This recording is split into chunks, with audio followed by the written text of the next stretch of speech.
السلام علیکم کلاس 7۔ امید ہے آپ سب خیریت سے ہوں گے اور آپ نے اپنا کام بہت اچھے طریقے سے کر لیا ہوگا۔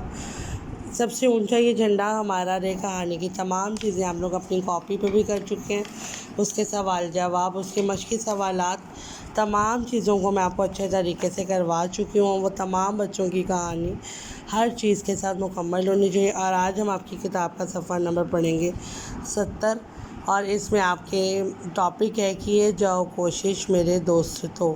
آج ہم اس نظم کے خاص الفاظ کی طرف پڑھیں گے اور پھر ریڈنگ کریں گے۔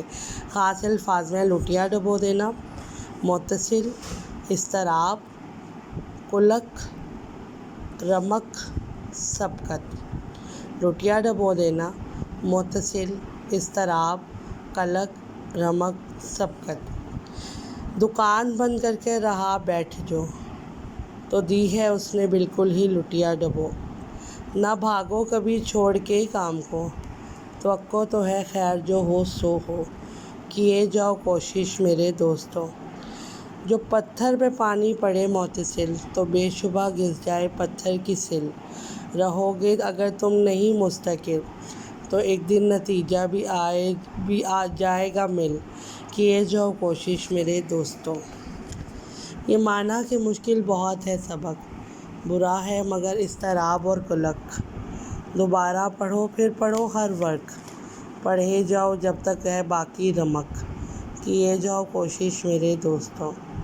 اگر طاق میں تم نے رکھ دی کتاب، تو کیا دو گے کل امتحان میں جواب۔ نہ پڑھنے سے بہتر ہے پڑھنا جناب، کہ ہو جاؤ گے ایک دن کامیاب، کیے جاؤ کوشش میرے دوستو۔ جو بازی میں سبقت نہ لے جاؤ تم، خبردار ہرگز نہ گھبراؤ تم۔ نہ ٹھٹکو نہ جھجکو نہ پچھتاؤ تم، ذرا صبر کو کام فرماؤ تم، کیے جاؤ کوشش میرے دوستو۔ یہ نظم لکھی ہے مولانا اسماعیل مراٹھی نے، اور آپ لوگوں نے اس کو بہت اچھی طرح پڑھنا ہے۔ اس کے مشکل الفاظ کے معنی اپنی کاپی پر اور خاص الفاظ کے املا انڈیکس پیج کے ساتھ ریڈی کر لیں۔ انشاءاللہ کل ہم اس کی دونوں چیزیں کاپی پر لکھیں گے۔ اللہ حافظ۔